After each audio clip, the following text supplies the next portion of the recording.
Get ready to break molds and blaze trails. Welcome to the Chelsey Holm podcast, your shortcuts to wellness, business, and growth with a twist. Let's flip the script and unlock your full potential together.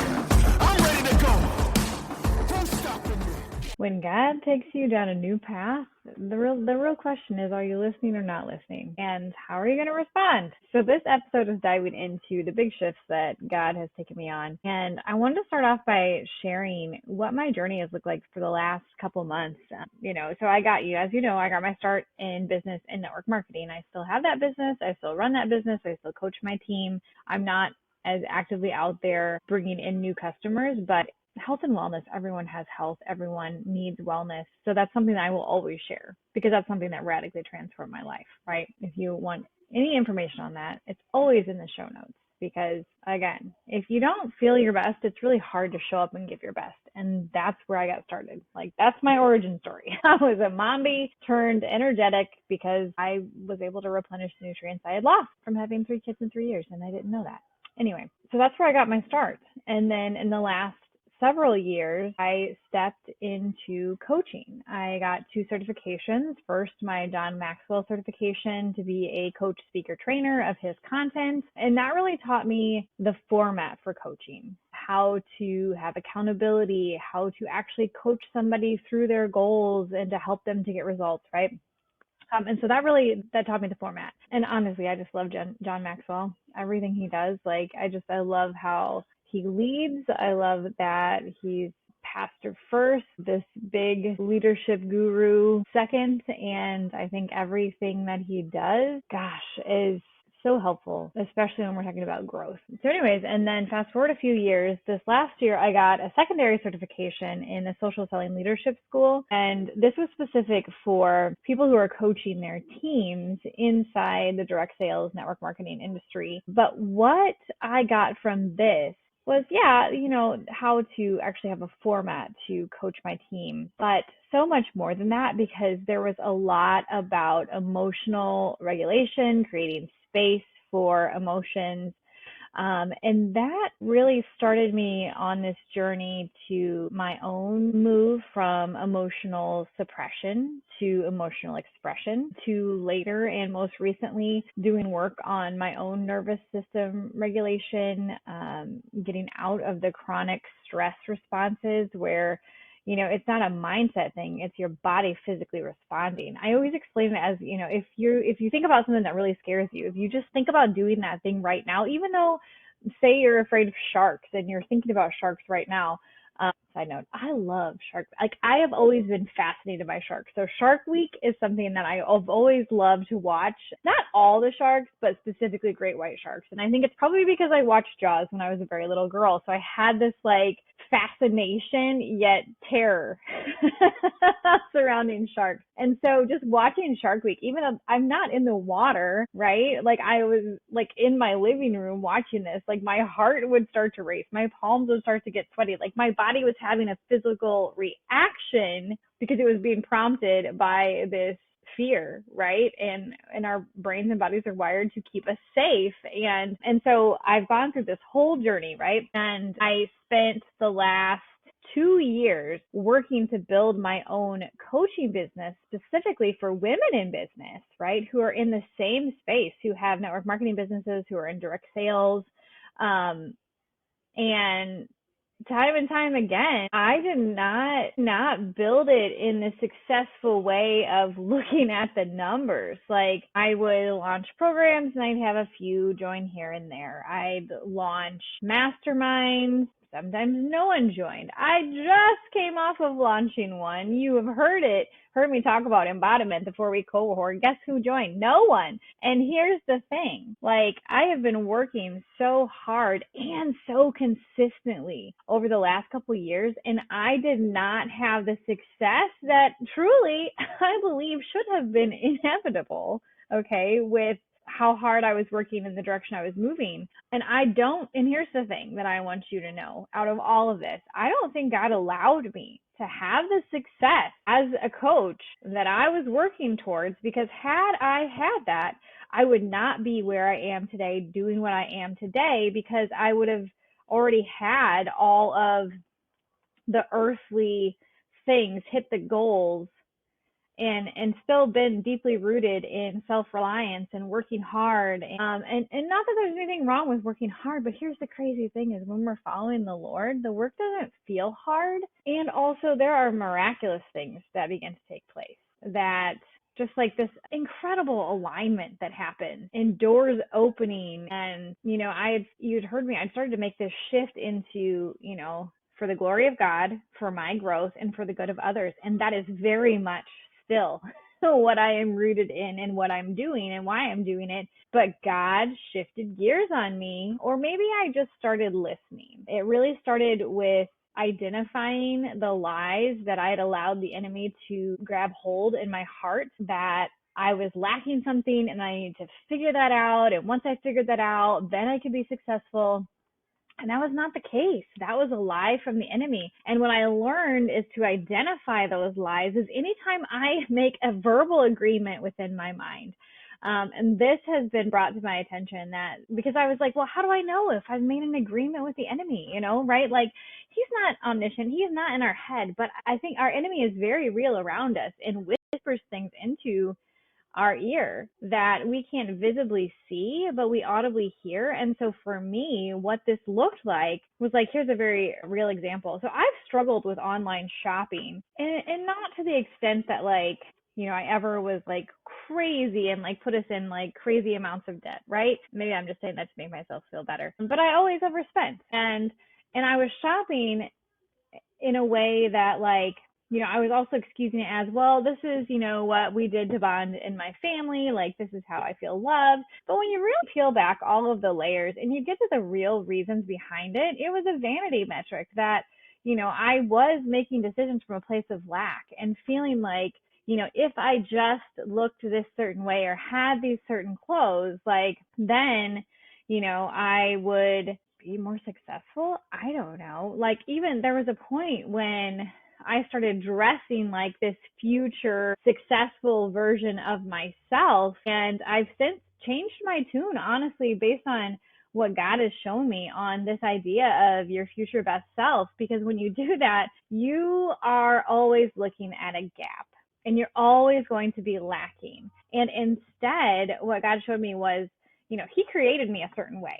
And then I started altering how I showed up and my behavior based on fear or perceptions around me. Because at the end of the day, we all are just little versions of ourselves that want to be loved. We don't want to be rejected. We want to be accepted. We want to be able to show up as ourselves, but we are survivalists. We will do whatever it takes in order for us to be accepted, in order for us to not be rejected. God showed me that really it's not about some best version of ourselves, right, that we're grasping for, reaching for. It's really about rooting in and getting to that deepest version of ourselves that God created us to be, and allowing him to lead us, right? Allowing him to fulfill us.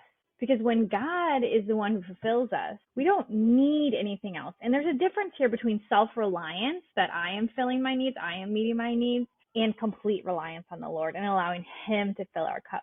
Because self-reliance, again, is always rooted in lacking. It's always rooted in scarcity. It's always rooted in just this pressure of like, I've got to carry this all on my shoulders and I've got to have the solutions. Like, I'm the problem, so I have to find the solutions. And it doesn't feel good. It's not freeing. It's rooted in shame.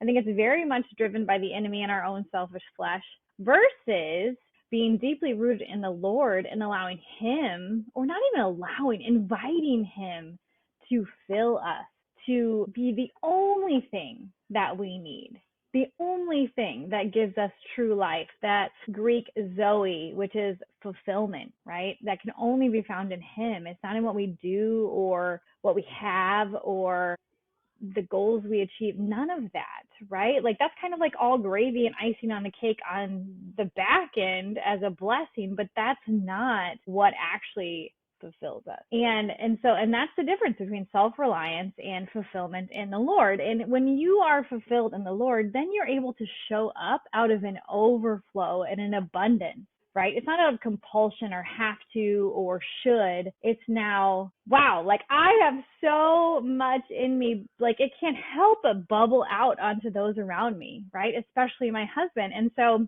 this shift, this like hard left turn that's right, but the hard left turn that God has taken me on, gosh, like I am rejoicing in my suffering, specifically in marriage, because the hard things my husband and I have been through that we caused mostly, God is turning around for his glory and using for good. What the enemy meant for evil, God is going to use for good. And he is, and we're experiencing that now. Every single valley and muck and just struggle, right, that my husband and I have been through, now we're seeing that just having that story alone has given us a voice and an experience to be able to speak into other people's lives from a place of authority, from a place of anointed by the Lord to do this work. And so the big shift is I am no longer coaching on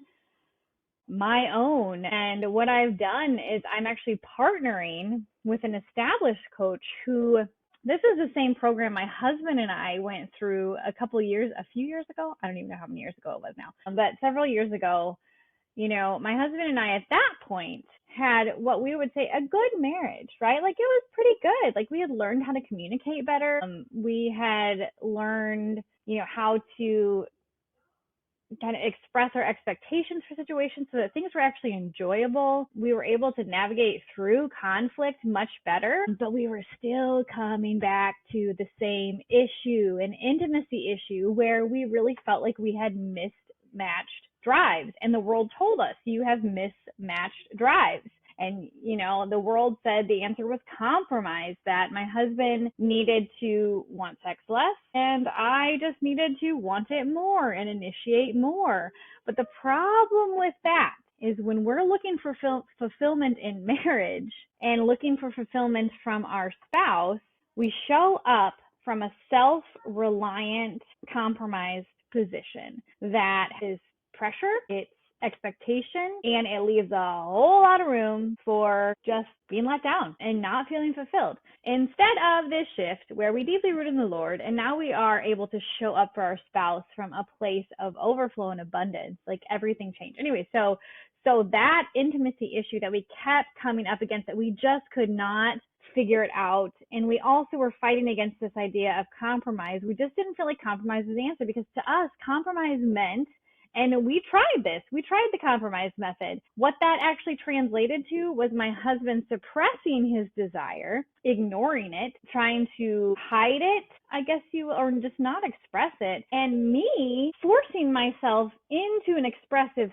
state that my nervous system wasn't ready for. So I was playing a part, and so what that was doing was causing me to disassociate, which is not what we wanted at all. What we wanted was shared mutual intimacy and enjoyment. Right? And so compromise was not the answer, right? It wasn't me just initiating more and him, initiating less, or not getting frustrated if and when I said no, right? Like that wasn't the answer. It's like, I keep explaining this as like cart and horse problems. When you get the cart before the horse, we focus on the cart problems a lot, when what we need to do is focus on the horse problems. The horse problems is actually right order of your life's priorities. Your horse problems are the things that actually are the things under the things. Like these are the deeply rooted core issues, versus the cart is everything else, like which includes intimacy, which includes like communication skills and actually walking out certain things, right? Like those are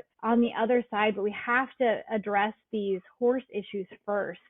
And so anyway, all of that being said, that's what led us to Tommy and Diane, was this intimacy issue, because I saw that Tommy had made this reel about intimacy, and I'm sure it was a God thing. Like I saw this and I reached out to him and was like, hey, I'm curious to learn more about, your coaching and what it is that you do. Because as I said, at that time, Zach and I had what we would call a good marriage, but we were still being frustrated by this same issue that kept coming up and coming up and coming up. And so when I reached out to Tommy, I was like, hey, Here's the thing, we want to go from good to exceptional, and we just can't figure that out. Let's talk about working with you.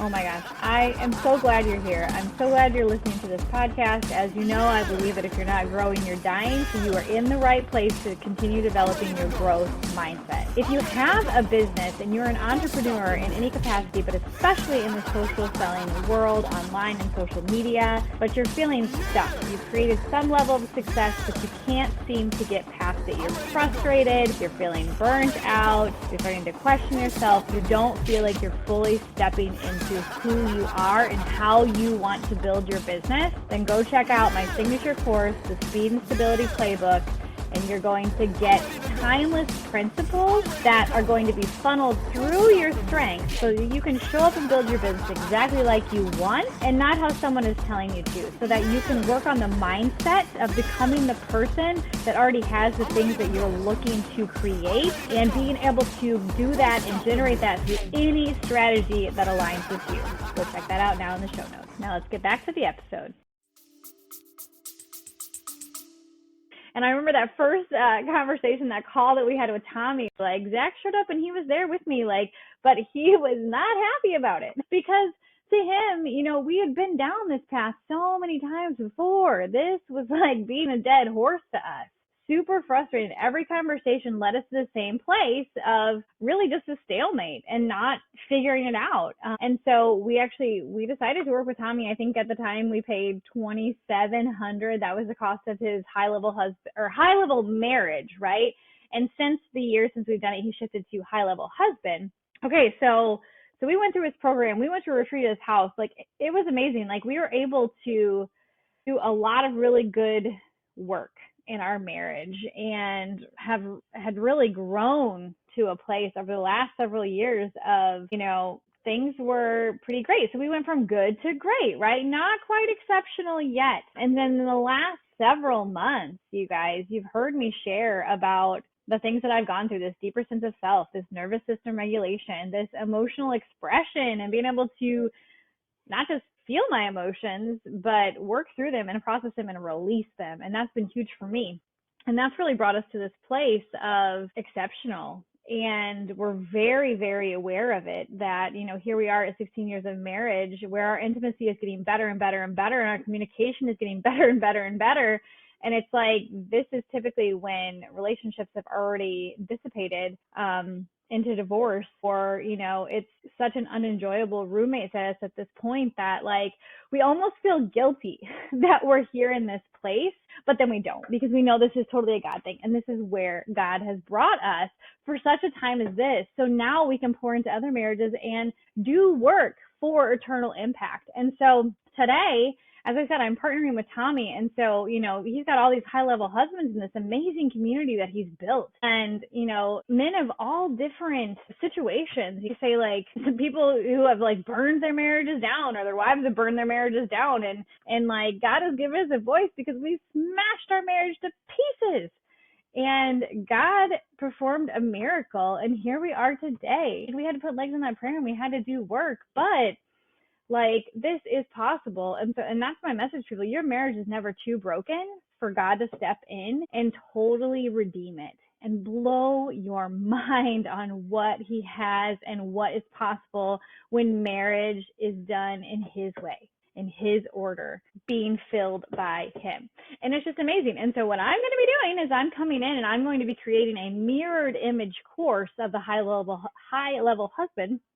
I should probably practice saying that more because it always seems to come out. Okay, so high level husband, HLH.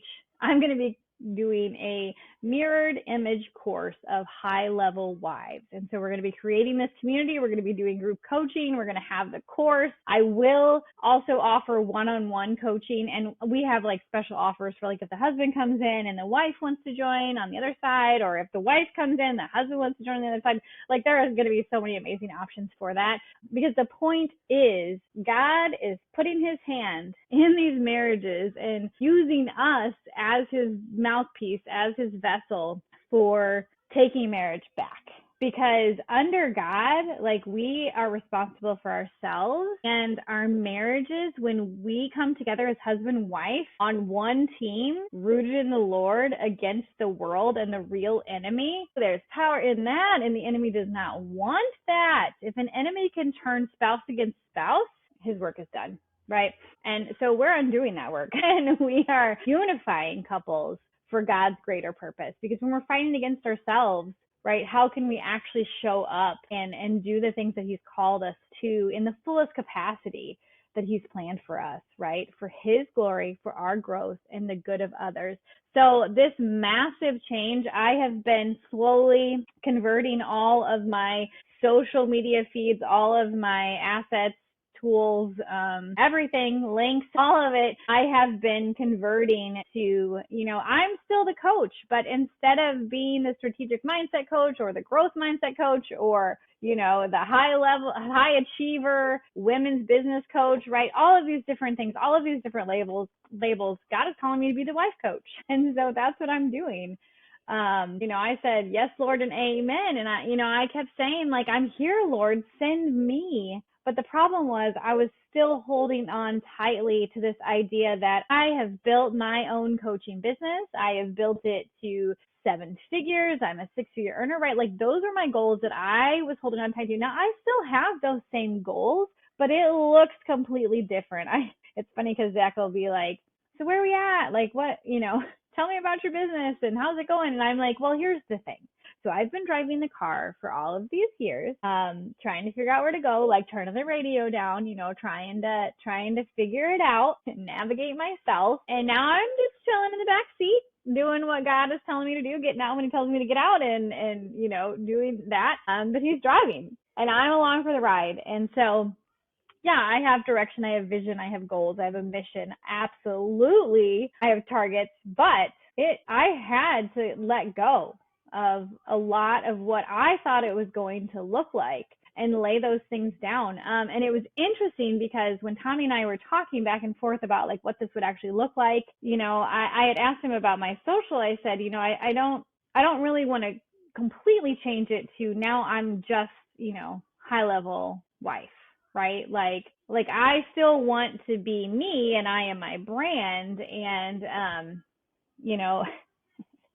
like trying to bring in the embodiment name and like, the things that I was working on and Tommy challenged me on that. And, he shared the story about, I think Elisha, I think it was Elisha, where God was like, you got to burn the plow, right? And he's like, I feel like this is a burn the plow thing. And I was like, because I'm feeling something inside, that is telling me that's an indicator of, God's convicting me on this right now, that I'm still trying to hold on to my will, my way, my plan.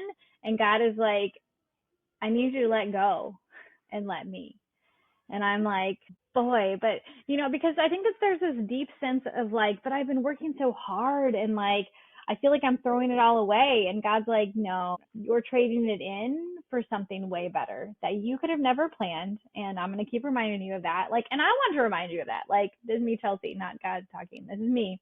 Like, God's plans are always better than ours. Always, 100% of the time. And it's so easy for us to like get so bogged down and so stressed out and so overwhelmed because we're relying on ourselves and our plans and our timing and what we think it's going to look like. And this is another thing. So I've been going through Joshua. That's what it was. I'm going to say Jericho. And I'm like, that's not the book of the Bible. There's no Jericho book in the Bible. There's Joshua. And how at each point when they came up to a challenge, God's plan, not overall plan, but God, like the how of how they were actually going to walk that out and achieve what God was saying he was going to give them, looked very different than what they planned, right? And it looked very different from the time before, because when they came in to take Jericho, what did they have to do? They had to march around the city and blow the horn and all that.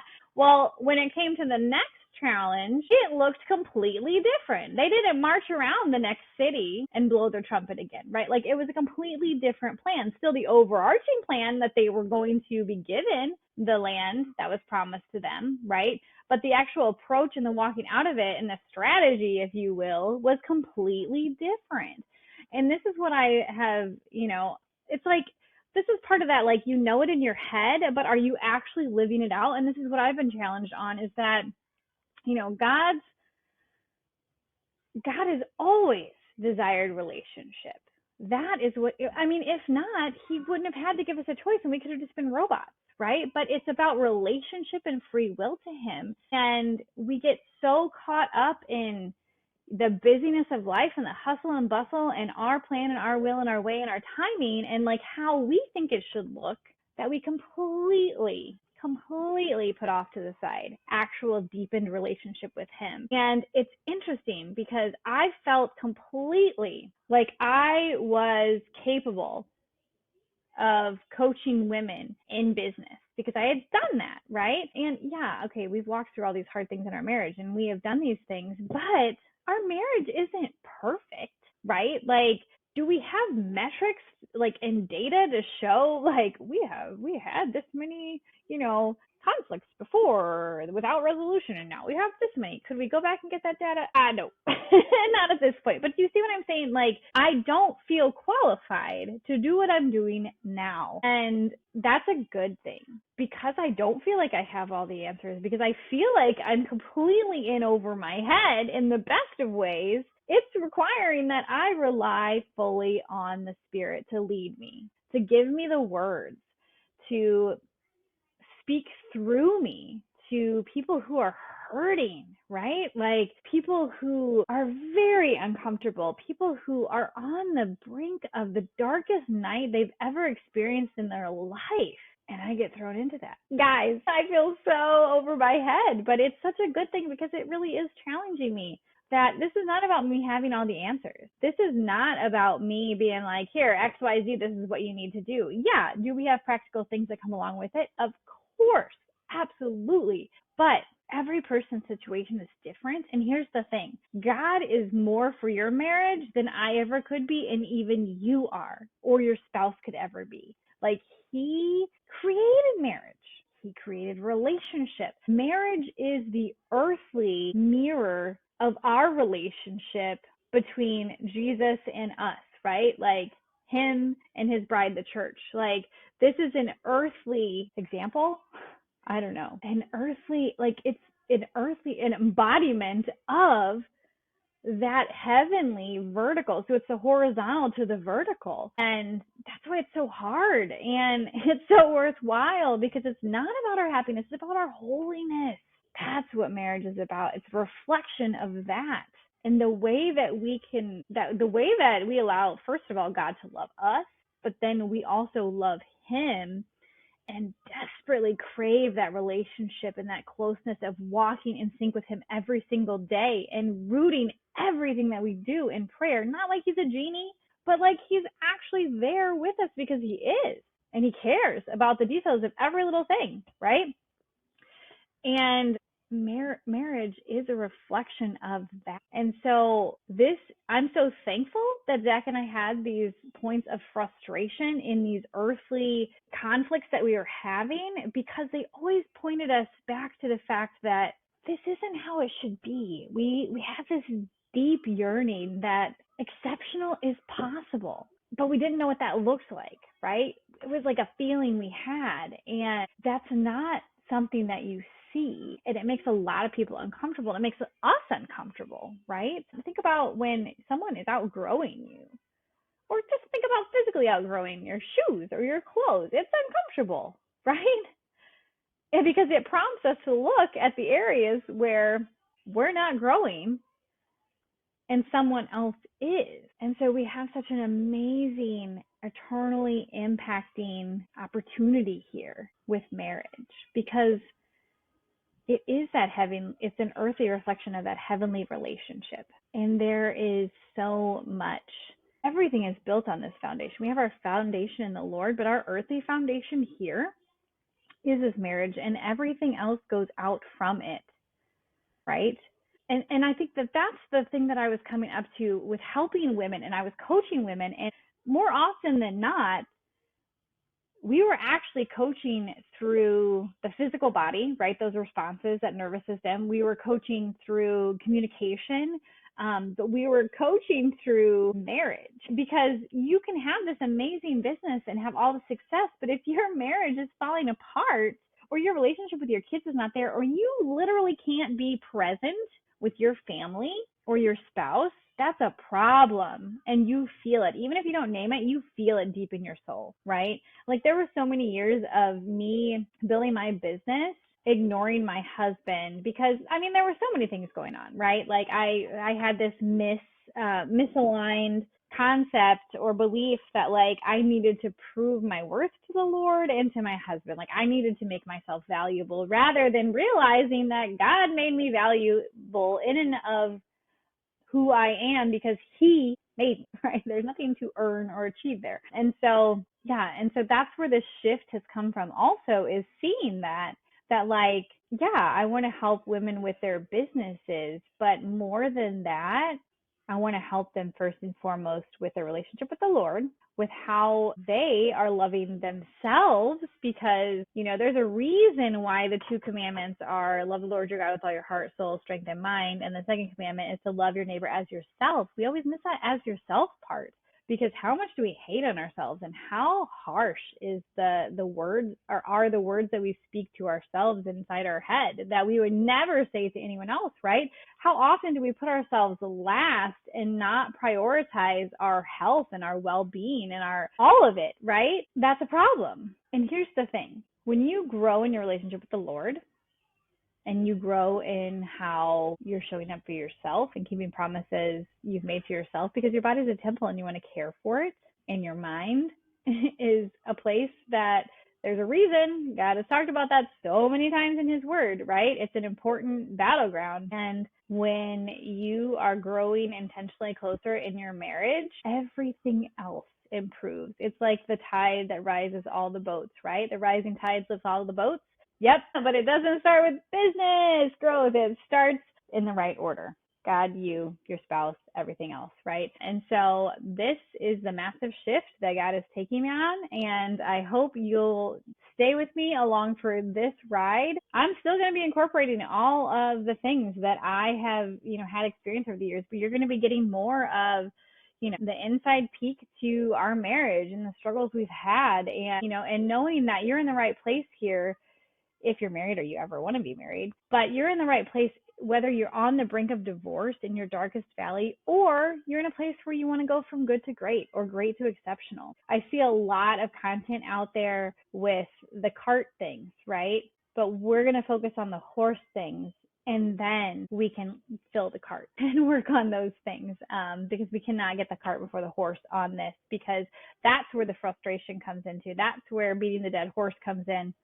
That's kind of funny, beating the dead horse, because if you haven't focused on the horse is dead, because you've just been working on your cart and you ignored your horse, and the horse died, and now you're beating a dead horse. I know that is way deeper than where that actual saying came from, but I like that deeper level way more. So I would love to know where you are in your marriage. So there was a few years ago when Zach and I took our first re-engage class at our church, you should go search Re-engage and see if you have a location close to you. That's an excellent class that really, I think the biggest thing from that class that it taught us was how to communicate in our conflict styles. That was probably the biggest thing we took away from that. Super helpful. And always assuming the best. That's the other thing, always assume the best in your spouse, where we are naturally bent to assume the worst all the time and to take things personally and to be easily offended, right?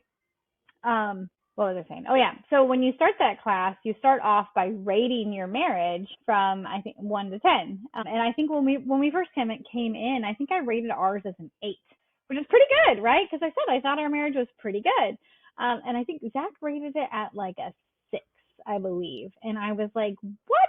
When I found out, because I was like, you really think it's that bad?